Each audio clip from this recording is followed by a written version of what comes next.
एक बहुत पुरानी कहावत है किसी विदेशी दार्शनिक की, अक्सर उनकी ट्रेन निकल जाया करती है जिनके मकान रेलवे स्टेशन के नजदीक होते।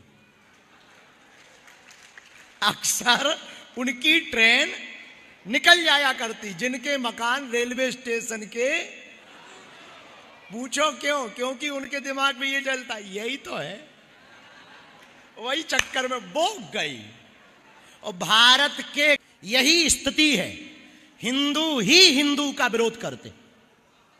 आप देखना, मुसलमान कभी भी अपने धर्म गुरुओं का विरोध नहीं करेगा, अपने धर्म का विरोध नहीं करेगा, लेकिन सनातन धर्म एक ऐसा है, इसमें कुछ विचित्र व्यक्ति, कुंठित मानसिकता के, छोटी सोच के ऐसे व्यक्ति हैं जो अपने ही धर्म गुरुओं का मजाक बनाता, अपने ही महात्माओं का मजाक बनाता, अपने ही संतों पर आक्षेप करता, और इसी कारण से सनातन का, हिंदुओं का मजाक बनता।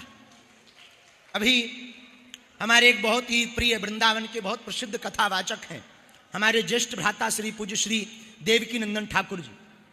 उनके सुपुत्र, हमारा भतीजा देवांश, उनके सुपुत्र कथा कहना उन्होंने शुरू की।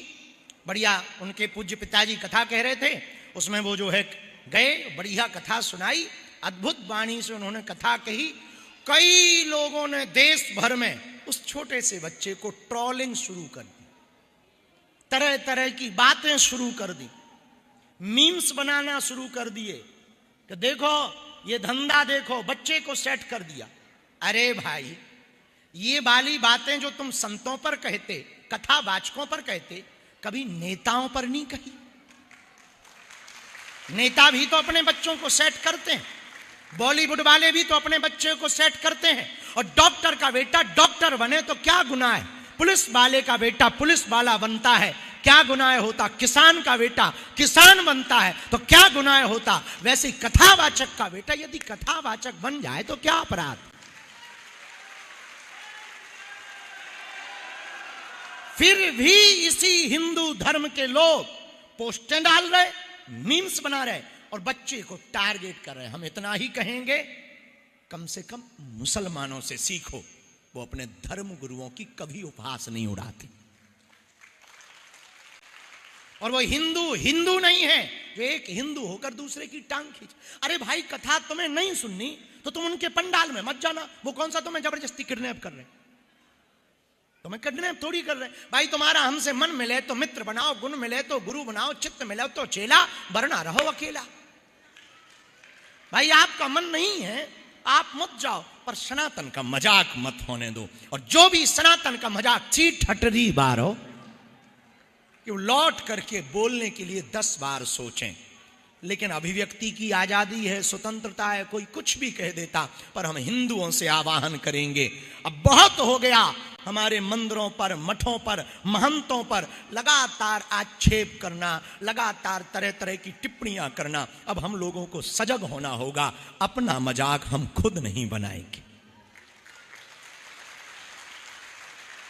तभी तो हिंदू एक होगा, तभी तो हिंदू जागेगा। हम एक दूसरे की समाज को ही भला बुरा कहते रहते, एक दूसरे को ही भला बुरा कहते रहते। हम इतना ही प्रार्थना करेंगे, हिंदू हो, यदि तुम आपस में लड़ते रहोगे ना, तो ना इस देश में हिंदुओं को घटाने के लिए मुसलमानों की जरूरत है, ना ईसाइयों की जरूरत है। हिंदू हिंदू ही आपस में लड़ करके मर जाएगा। इसलिए राजस्थान के समस्त सनातनियों से और तिरुपति, इस दक्षिण भारत की भूमि पर बैठे जितने हिंदुत्ववादी विचारधारा के लोग हैं, चेन्नई का मंडल है, तिरुपति का मंडल है, हम सबसे एक प्रार्थना करेंगे, तुम मर जाना पर सनातन का विरोध होते मत देखना।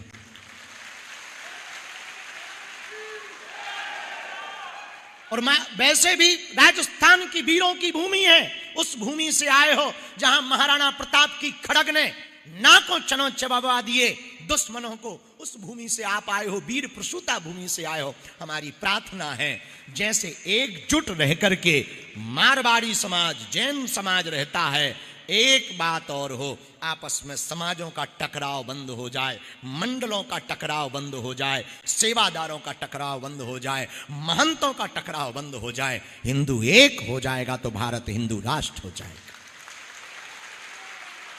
उसके लिए एक ही नारा है, जात पात की करो विदाई, हम सब हिंदू, हम सब हिंदू, हम सब हिंदू, हम सब एक हैं, परम पिता परमात्मा की संतान हैं, हम सब एक हैं, हम सब हिंदू, हम सब हिंदू। और एकता में ही ताकत है।